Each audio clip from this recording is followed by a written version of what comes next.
This is Argentina, where millions of people try to convert their salaries into US dollars every month.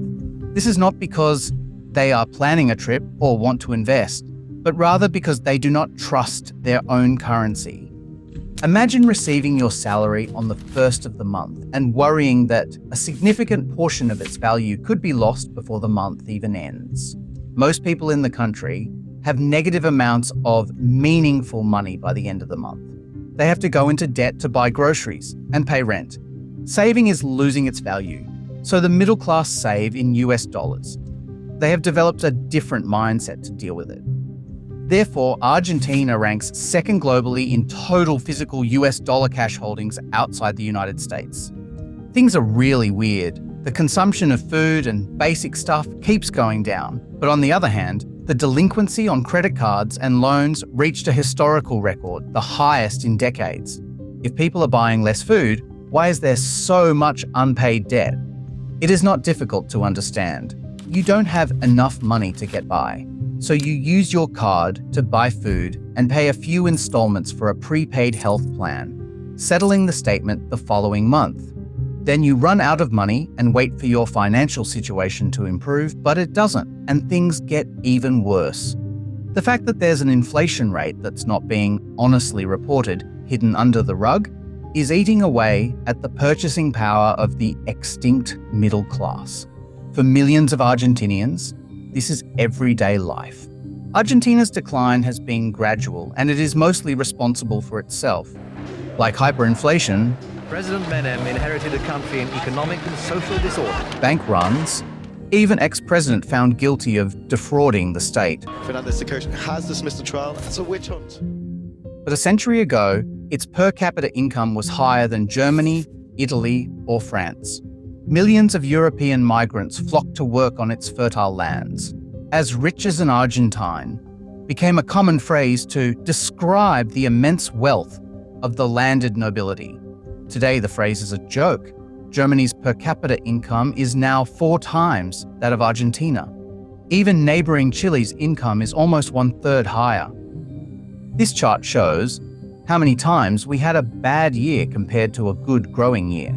That means for every 2 years of growth, Argentina has had 1 year of recession, a record more typical of war-torn oil states. Between 1950 and 2025, the country experienced 28 recessions. Not only do they happen frequently, but they are also deep. On average, Argentina's GDP contracts 3.5% per year. The result is that it is almost impossible to maintain economic growth. So, what went wrong? How did Argentina go from one of the richest countries on earth to a nation trapped in a never-ending cycle of inflation and economic crisis? Will hear their message and their fears that the austerity measures implemented. And perhaps even more importantly, can Argentina ever become rich again? In the early 20th century, Argentina was one of the richest countries on earth. In 1913, Argentina's per capita income was higher than that of France and Germany, and nearly double that of Spain and Italy. Economists around the world saw Argentina as a rising economic power, the kind of country that would one day stand alongside the United States, Canada, and Australia. And it's not hard to see why. Argentina is home to the Pampas, one of the most fertile plains on Earth. These expansive pampas produced vast quantities of beef, wheat, and maize, which were exported across the Atlantic to Europe. Britishers saw opportunity and invested heavily on railways into the country, which carried agricultural goods from the interior to the ports of Buenos Aires, and from there to England. Argentina's fertile land attracted people from around the world. Millions of Europeans, mostly from Italy and Spain, left their homes in search of a better life. This large labor force produced more food, which was much needed by a rapidly industrializing Europe. Western Europe bought massive amounts of frozen beef and cereal to feed its people during rapid industrialization. Well, this high global demand for beef and grain flooded the nation with wealth. Everyone had started to feel that Argentina was about to become the world's largest economy.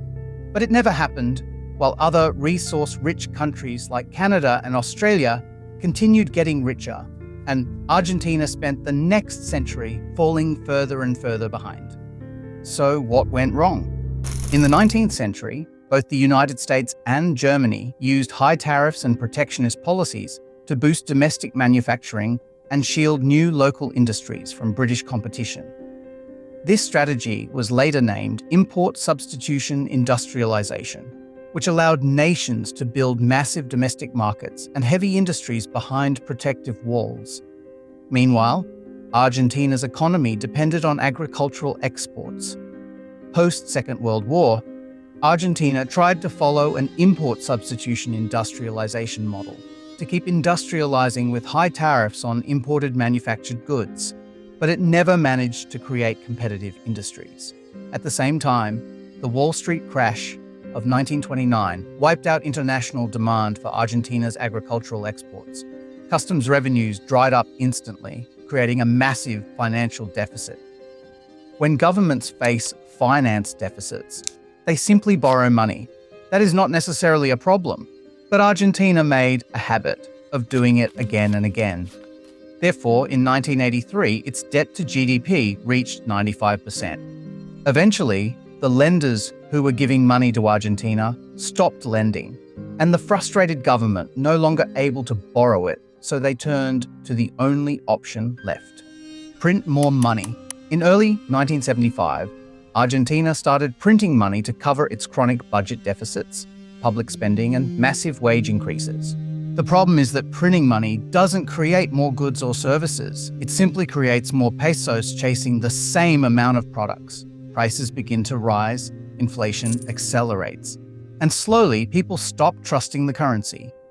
By 1983, inflation had reached 343%, but it got even worse. Hyperinflation in Argentina peaked in 1990, exceeding 3,000%. That means prices change while you stand in supermarket lines. Cash becomes worthless within an hour, savings vanish, or even better, you exchange those pesos for US dollars. However, the government has tried to control hyperinflation by pegging peso to the US dollar, limiting cash withdrawal and freezing bank deposits. But this eventually hurt the economy and its people. Therefore, in 2001, Argentina's economy collapsed. Millions of middle-class citizens fell into poverty. Exports became uncompetitive, and the country was unable to pay $141 billion foreign debt. It was the largest sovereign default in history at the time. Once people stop trusting their own currency, the problem becomes far bigger than inflation. In Argentina, most homes aren't bought and sold in pesos. They're priced in US dollars. And that's because neither buyers nor sellers want to gamble on what the peso might be worth next year or even next month. When people receive their salaries, they convert them into dollars, buy durable goods, or move their money overseas. Argentinians are estimated to hold hundreds of billions of US dollars outside their own banking system. When banks don't have deposits, their loans disappear. Mortgages become rare. Businesses struggle to borrow money to build new factories or expand production. Entrepreneurs find it difficult to start new companies. Investment slows, productivity stagnates. Argentina's productivity has been declining since 2011, and without productivity, economies rarely become richer. Because people don't trust the peso, therefore the central bank has to keep interest rates extremely high to convince them to hold it. But high interest rates make borrowing more expensive, discourage private investment, which is lowest in Latin America. This slows economic growth even further. At this point, you might be wondering, is Argentina simply a poor country? Not exactly. By global standards, Argentina is still richer than most countries in the world. Per capita income here is well above the global average. It has the highest Human Development Index score in Latin America. Literacy is 99%. By almost every measure of education and human capital, Argentina looks far more like a developed country than a poor one. And that's what makes the economic story so unusual. This is because Argentina never lost the ingredients that made it rich in the first place. The Pampas are still among the most fertile agricultural regions on Earth. They remain one of the world's largest exporters of soybeans, corn, and wheat. Beneath its soil lies Vaca Muerta, one of the largest shale oil and gas reserves in the world. It also sits at South America's Lithium Triangle, which contains over 53% of the world's total lithium reserves. In other words, Argentina's problem has never been a lack of resources, talent, or opportunity.